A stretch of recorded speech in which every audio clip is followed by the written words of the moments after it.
Video बना नहीं आना post ya dia post tá post machi hein machi fish mais ça peut attaquer là I think it died. Eh ਓਏ ਦੋ ਕੱਖ ਨਹੀਂ ਨਾ ਬੰਦੇ ਦੋ ਕੱਖ ਟੱਠੇ ਕੋਤਾ ਉੱਥੇ ਜਾਈਦਾ ਓਏ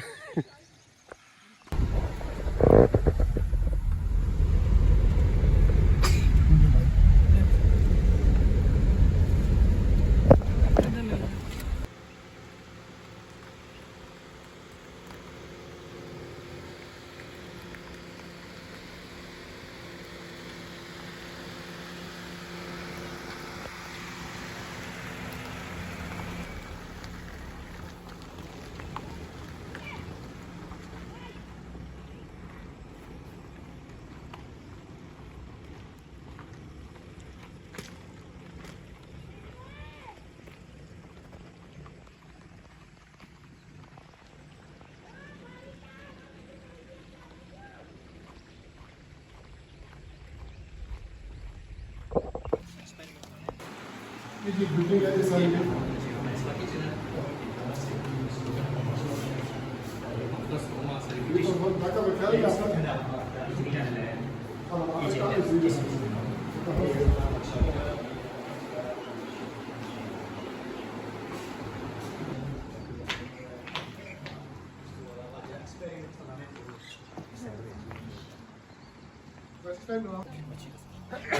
एक्सपेरिमेंट वाला हो रही है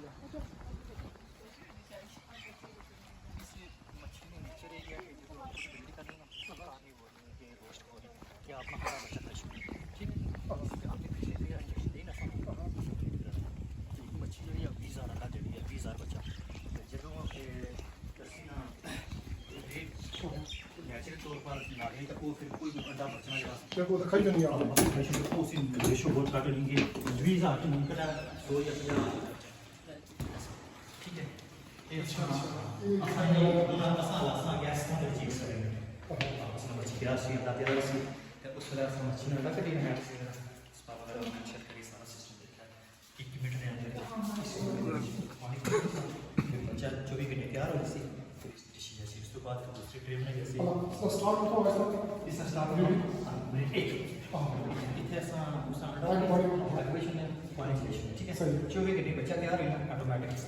डिश है ठीक है तो उसके बाद एक वेट रहेगा सर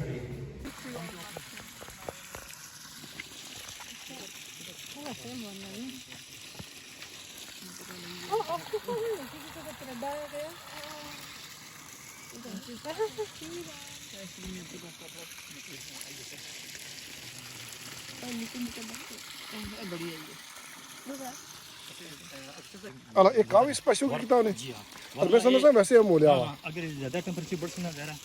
धूप ज्यादा सी तो फिर मदन खाता होना ओ अच्छा अच्छा अच्छा काच बढ़ जाता जी हां उन सारी किस्म ते अला डिफरेंट साइज है या डिफरेंट साइज है डिफरेंट साइज है कुछ पिछले साल में रही गए ना थोड़ी बड़ी हुई ना इस साल में छोटा नजर आ रहा है इन सारा निकल मतलब निकल ये सारी नैना बड़ी है बना ही रास्ता अच्छा अच्छा अच्छा अच्छा अच्छा इसी आवाज इसी ने भाग आई उधर ना जिन्हें ब्रीडिंग करने का सबको ये नहीं हां वहां से बच्चा ऐसे सीढ़ी ना इधर शिफ्ट करने का पर्सन है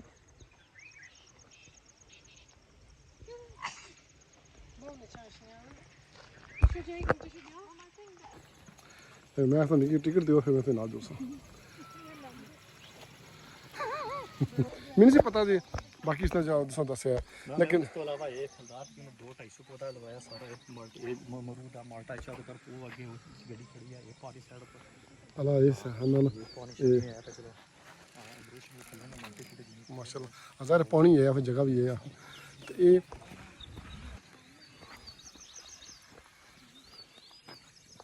अच्छा इसने जी गहराई है वो 5 फुट एक स्टैप जरा एक इसना आया तो यह इसना फीडर है जो पानी से फीड करना इसकी इसना एक स्टैप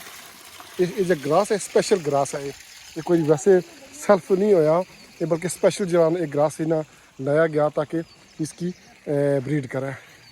ਤੇ ਮਾਸ਼ਾਅੱਲਾ ਬੜੀ ਖੂਬਸੂਰਤ ਜਗ੍ਹਾ, ਦਿਲੀ ਖੁਸ਼ੀ ਹੋਈ ਹੈ ਇਹ ਤੱਕ ਕੀਤਾ ਕਿ ਇੱਥੋਂ ਚਿੱਕਲੇ ਨੇ ਬਿਲਕੁਲ ਨੀਚੇ ਜਿਹੜਾ ਆ ਇਹ ਇੱਕ ਬੜਾ ਮਾਸ਼ੀਰ ਐਚਰੀ ਫਿਸ਼ ਐਚਰੀ, ਠੀਕ ਹੈ। ਇੱਥੇ ਹੱਥ ਹੋਣੀਆਂ ਫਿਸ਼ਾਂ ਬਣੀਆਂ।